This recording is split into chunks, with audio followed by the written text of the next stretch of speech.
You, John Fitzgerald Kennedy, do solemnly swear I, John Fitzgerald Kennedy, do solemnly swear that you will faithfully execute the office of President of the United States that I will faithfully execute the office of President of the United States and will, to the best of your ability, and will, to the best of my ability, preserve, protect, and defend the Constitution of the United States. preserve, protect, and defend the Constitution of the United States. So help you God. So help me God.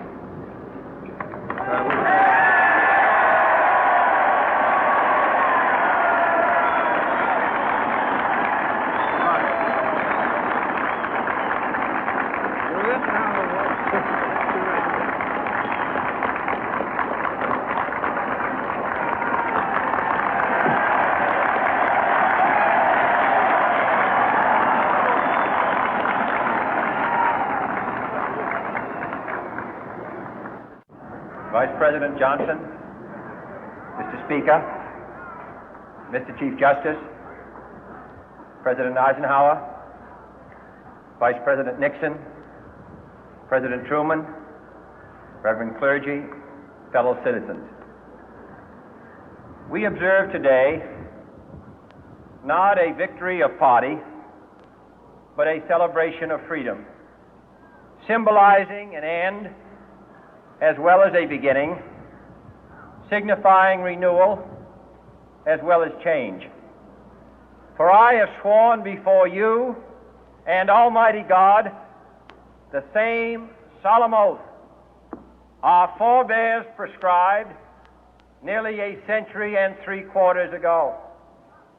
The world is very different now, for man holds in his mortal hands the power to abolish all forms of human poverty and all forms of human life. And yet the same revolutionary beliefs for which our forebears fought are still at issue around the globe.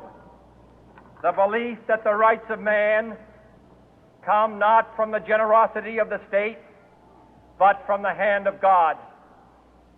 We dare not forget today that we are the heirs of that first revolution.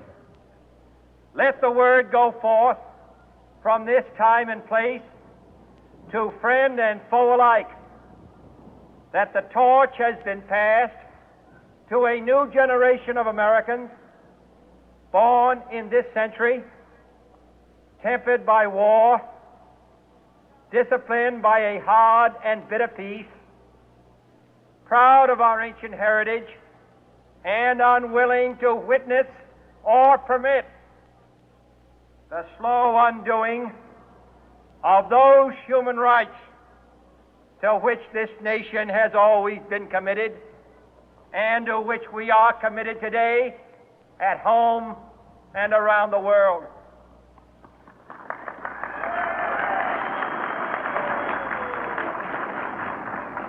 Let every nation know, whether it wishes us well or ill, that we shall pay any price, bear any burden, meet any hardship, support any friend, oppose any foe to assure the survival and the success of liberty.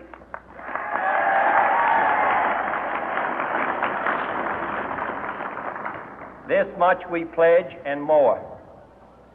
To those old allies whose cultural and spiritual origins we share, we pledge the loyalty of faithful friends. United, there is little we cannot do in a host of cooperative ventures. Divided, there is little we can do, for we dare not meet a powerful challenge at odds and split asunder. To those new states whom we welcome to the ranks of the free, we pledge our word that one form of colonial control shall not have passed away, merely to be replaced by a far more iron tyranny. We shall not always expect to find them supporting our view, but we shall always hope to find them strongly supporting their own freedom, and to remember that in the past, those who foolishly sought power by riding the back of the tiger ended up inside.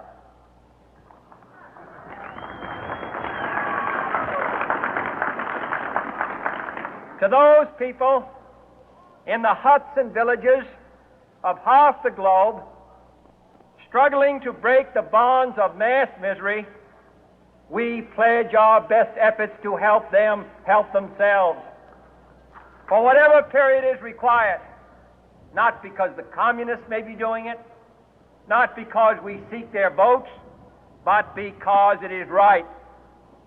If a free society cannot help the many who are poor, it cannot save the few who are rich.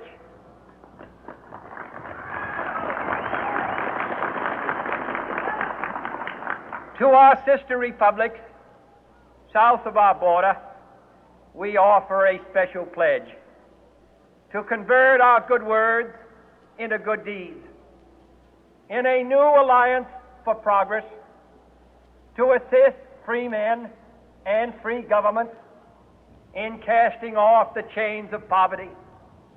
But this peaceful revolution of hope cannot become the prey of hostile powers. Let all our neighbors know that we shall join with them to oppose aggression or subversion anywhere in the Americas. And let every other power know that this hemisphere intends to remain the master of its own house.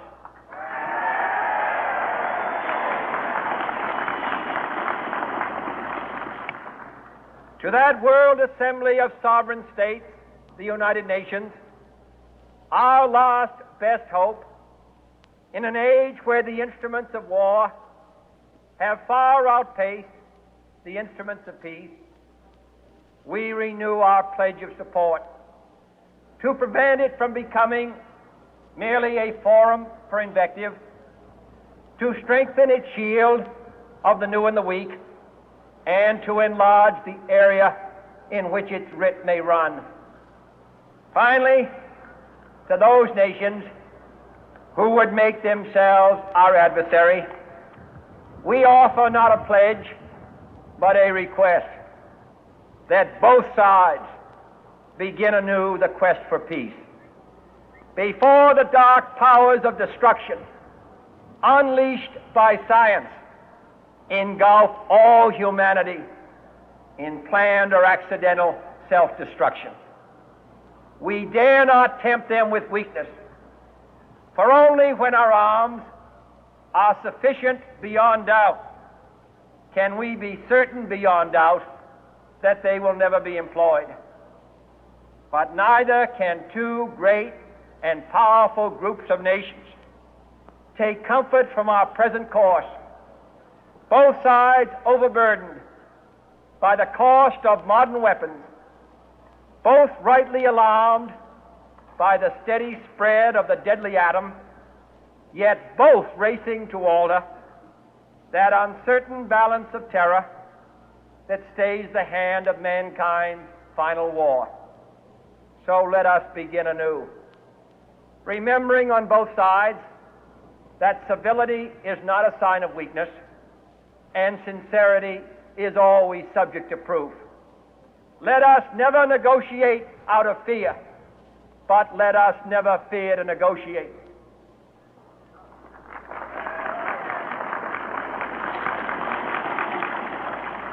Let both sides explore what problems unite us, instead of belaboring those problems which divide us. Let both sides, for the first time, formulate serious and precise proposals for the inspection and control of arms, and bring the absolute power to destroy other nations under the absolute control of all nations.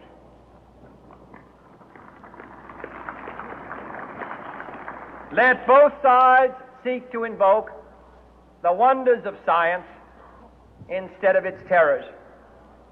Together, let us explore the stars, conquer the deserts, eradicate disease, tap the ocean depth, and encourage the arts and commerce. Let both sides unite to heed in all corners of the earth the command of Isaiah to undo the heavy burden and let the oppressed go free. And if a beachhead of cooperation may push back the jungle of suspicion, let both sides join in creating a new endeavor, not a new balance of power, but a new world of law, where the strong are just and the weak secure and the peace preserved. All this will not be finished in the first 100 days, nor will it be finished in the first 1,000 days, nor in the life of this administration, nor even perhaps in our lifetime on this planet. But let us begin.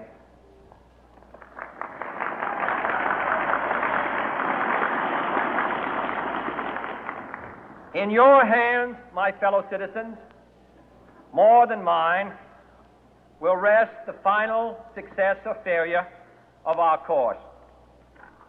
Since this country was founded, each generation of